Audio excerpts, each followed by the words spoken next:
So that was pretty incredible. And you've also had some really cool house producers, remixers work on some of your stuff. Yes. Can you tell us a little about that, and who did you like? Who did you think, wow, who blew you away?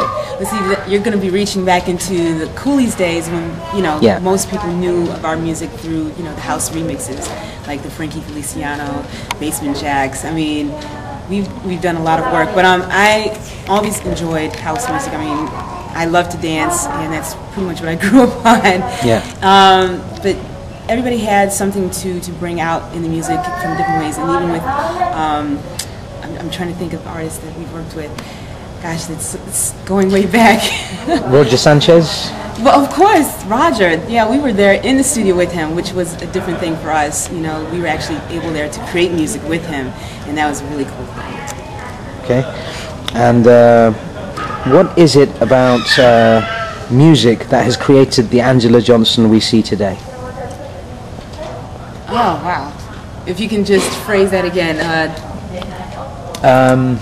The Angela Johnson that we have today, yes. She's obviously steeped in music. How did that metamorphosis, how have you become that individual that you are today? What is it about music that's made you you?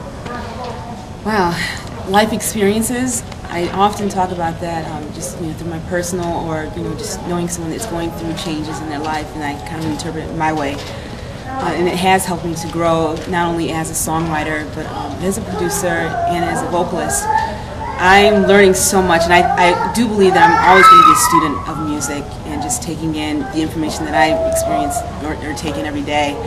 And it just helps me to become really real to myself as, you know, an arranger, artist, producer. Okay. That's fine. Okay.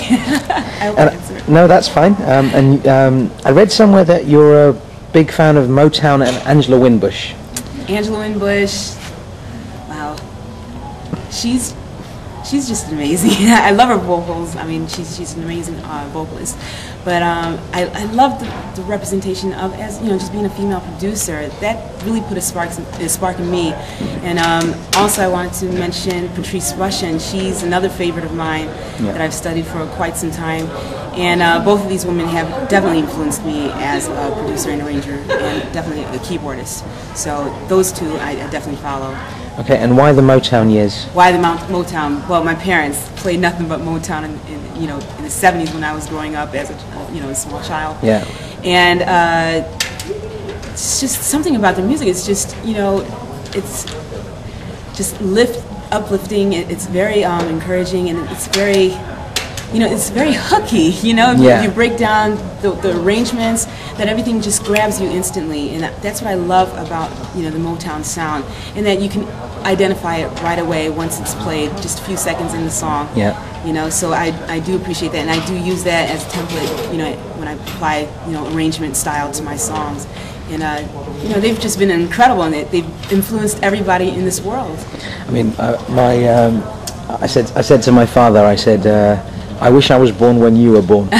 And he was like, what's wrong with you? Well, why would you want that? And I said, I would have been in my early 20s when Marvin Gaye's What's Going On came out, and I would have loved to have experienced that at that time. I've said the same thing to my parents. You know? I do understand where you're coming from. And Cooley's Hotbox we talked about. How do you remain so prominent with the music that you have on TV shows, etc., using your music and being likened to the female Quincy Jones, and how do you remain so humble despite all these good fortunes? Wow. I still feel like I have a ways to go. You know, I haven't reached, you know, stardom or the dizzy heights. You know, exactly. I feel like, you know, it's kept me humble. You know, I have strong and humble people around me to keep me in that space. But, you know, I've come through quite a bit with Cooley's Hotbox, you know, that it wasn't easy being on the road. You were traveling in a very humble-like van, about to break down on the road a few times, and played at various, you know, humbling spots, you know, in different places around the world. And it also had given me a foundation to be able to work with people and travel with people, you know, being that close in a close-knit type of space, that it's made me really who I am today as a respectful person when I'm working with other musicians and artists. A little birdie told me that you have a spiritual side to you. I do.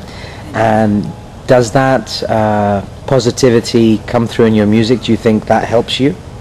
It definitely does. Writing music has definitely been therapy for me. I've gone through everybody's gone through something at some time in their lives, but I tend to write a lot about it, and especially from the album "Got to Let It Go," that the title track is something that I had to go through, and I'm still in the process of learning to let things go and really accept things for what they are. And I really try to use my experiences to help other people. And many people have come to me and say, that song or any particular song on my album has gotten me through a certain period in my life, and I just wanted to say thank you. And that's really what I want to do with my music, to just reach people in that way.